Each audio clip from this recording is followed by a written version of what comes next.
Vamos retomar a nossa discussão agora na unidade 2. Então, mais uma vez, é um prazer recebê-lo no curso de especialização em Inclusão e Diversidade na Educação. Agora a gente vai fazer uma discussão muito interessante para que você consiga compreender melhor a questão da decolonialidade. Então, um primeiro movimento, uma primeira discussão que a gente está propondo é a gente pensar essa relação entre nós e os outros. Ao olharmos para o mundo, olharmos para os outros, a gente se coloca numa situação muito confortável e muito segura de pensar que nós somos o centro do universo. A partir das nossas referências, nós pensamos e dizemos, fulano anda daquele jeito, aquilo é certo, aquilo é errado. Mas a gente precisa repensar nesse lugar de educador. Qual é essa relação que a gente estabelece com os outros? Quem são os outros? Quem a gente considera e a gente chama de outros? Então, a gente vai começar a pensar e a discutir a relação de alteridade. É importante que a gente pense a relação de alteridade, e aí eu separei uma discussão que eu considero muito pertinente para a gente fazer no campo da educação, que é de ver o outro a partir de 3 perspectivas. Então, o outro como fonte de todo mal, o outro como sujeito pleno de uma marca cultural e o outro como alguém a tolerar. Embora no final a gente vá fazer uma discussão que a tolerância é pouca coisa dentro dessa discussão que a gente está propondo.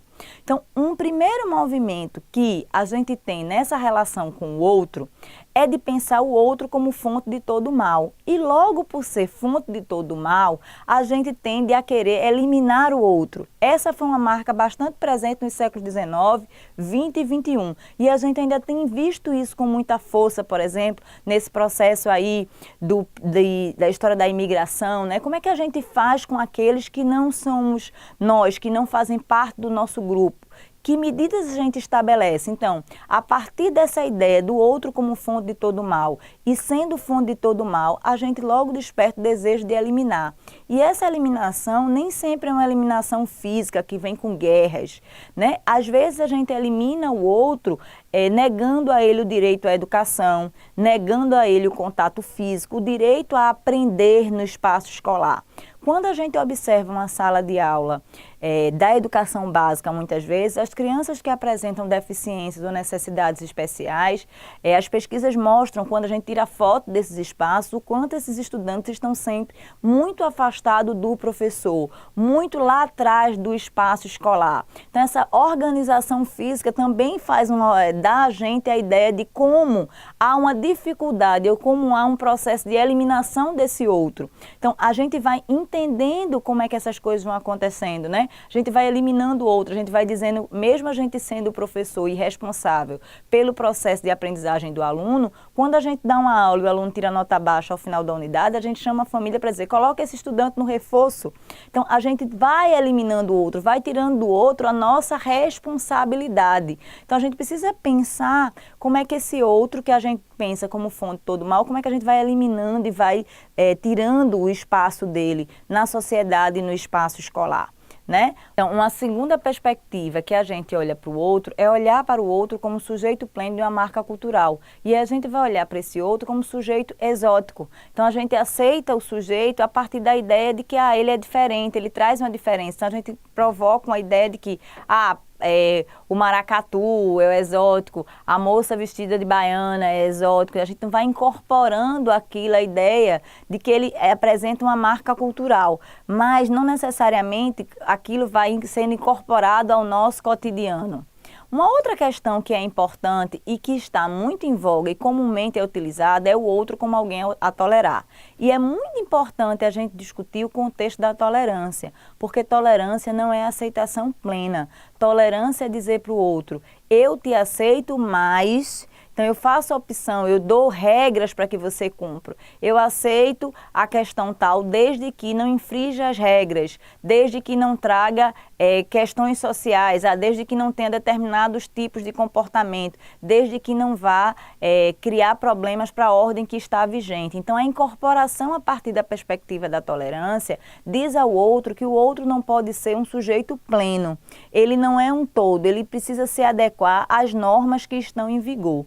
Então, essas três perspectivas não incorporam o outro na sua, que a gente chama de outridade, na sua plenitude de ser o outro. Então, o outro não entra na sociedade com tudo que ele é, com suas potencialidades, fragilidades. Não há espaço para que haja o registro completo da sua identidade. Então, é importante que a gente avance nessa discussão, sobretudo no campo educacional, que os alunos vão chegar na sala de aula e todos são sujeitos de direito à educação. Logo, a gente precisa saber ser professor de todos e todas, e cada um traz a sua identidade, cada um traz a sua historicidade. Então, a gente precisa saber, entender, compreender, respeitar e, sobretudo, né, dar espaço, vez e voz para que a historicidade que cada estudante traz para a sala de aula que possa ser legitimada. E a gente historicamente faz um movimento contrário. A gente diz as regras que o estudante deve cumprir na escola. Logo, a gente diz como o estudante deve se comportar, como o estudante deve falar, como o estudante deve escrever. Então, a gente precisa repensar isso. Em que medida a escola começa a se repensar e começa a estabelecer uma relação pedagógica contrária, onde como é que a escola pode se organizar para acolher todos e todas. Então, é uma lógica que a gente precisa reescrever, refazer e repensar. Então, a gente precisa repensar o nosso imaginário dos outros. Uma segunda questão importante da discussão dessa unidade é a gente pensar os eixos da colonialidade. Então, se a colonialidade transformou os não-europeus em outro, ela incidiu sobre várias formas de organização social, cultural, histórica, econômica e política. Um primeiro eixo da colonialidade importante para a gente pensar e que é o eixo mais forte e que está, que a gente mais incorporou nos aspectos da nossa subjetividade é a colonialidade do poder, onde as diferenças ainda hoje são representadas e são fortemente organizadas no Brasil a partir da questão racial. Então, é muito importante a gente pensar que nós somos um país racista, sim.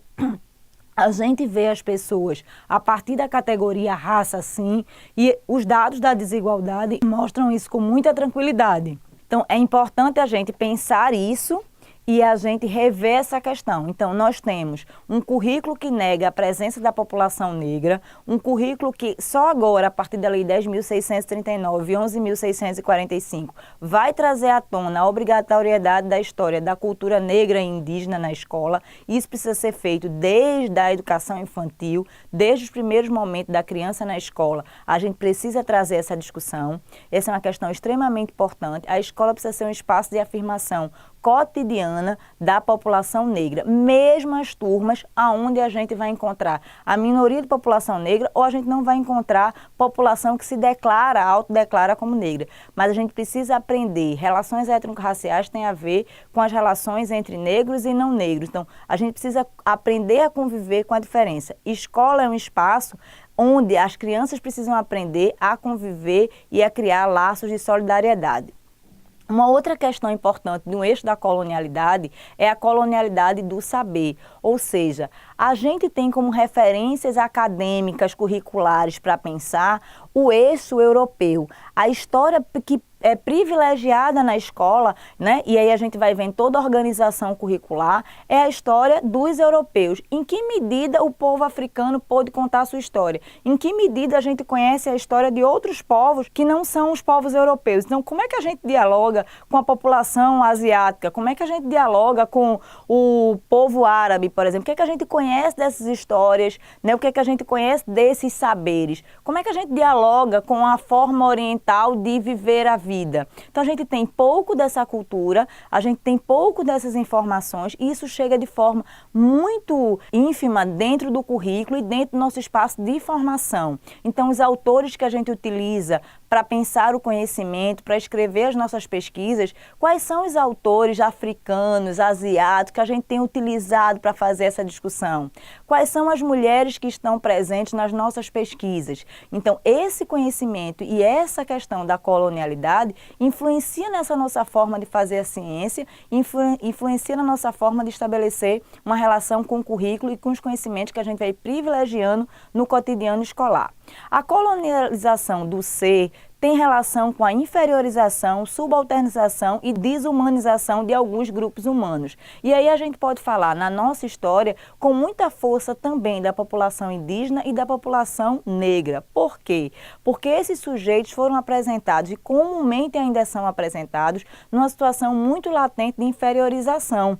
E aí a gente precisa retomar a historicidade, valorizar essa população negra e essa população indígena que não é legitimada de forma, né, correta e consistente e verdadeira dentro do aspecto escolar, dentro do aspecto curricular. Então a gente precisa reescrever o conhecimento no sentido de trazer à tona qual é o potencial dessas populações. Como é que a gente pode estabelecer novas formas de apresentar o conhecimento a partir dessas populações. E aí a gente não está falando também só de uma África do passado e não está falando de uma população indígena do passado. A gente está falando de como é que essas populações na diáspora, né, elas se reafirmam, se reconfiguram, como é que elas estão presentes no nosso estado, no nosso município, no nosso bairro. Como é que essas se legitima e como é que a gente dá espaço para isso.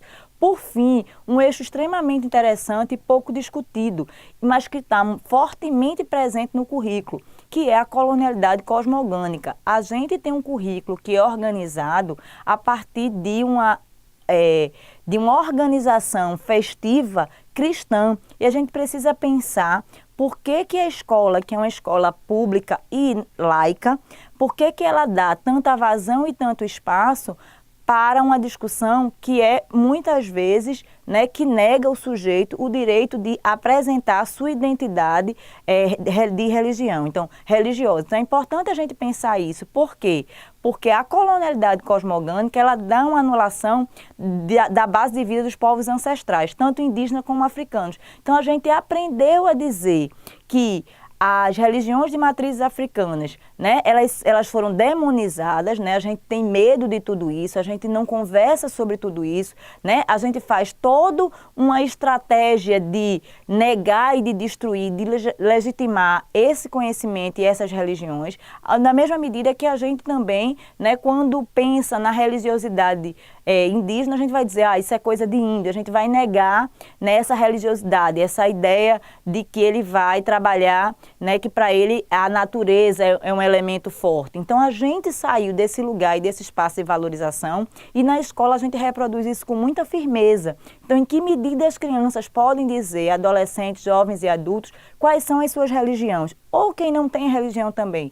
Em que medida a gente cria a oportunidade de falar sobre isso, se comumente nas escolas as crianças fazem fila e rezam as orações.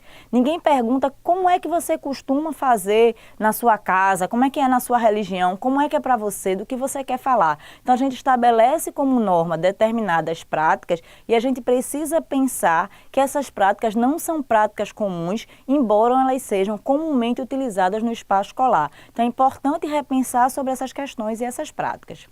E aí, por fim, a gente precisa pensar, perguntar, e aí você, após esse vídeo e após as leituras, a partir da sua prática, refletir.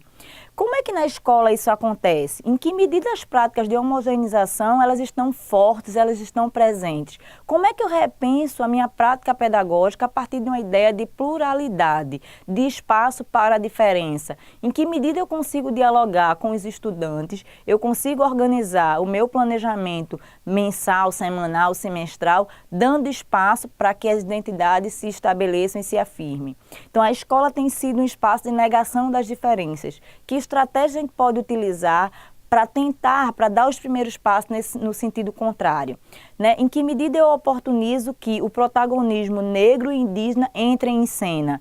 Então, em que medida eu também dou vazão a conhecimentos outros que hoje são ocultados do espaço escolar? E como é que eu também dou visibilidade às mulheres? Certamente você deve estar pensando que são grandes os desafios, mas o curso está só começando e ao longo de toda essa trajetória, os professores vão lhe ajudar nessa organização e nesse fazer e repensar o conhecimento e as práticas pedagógicas.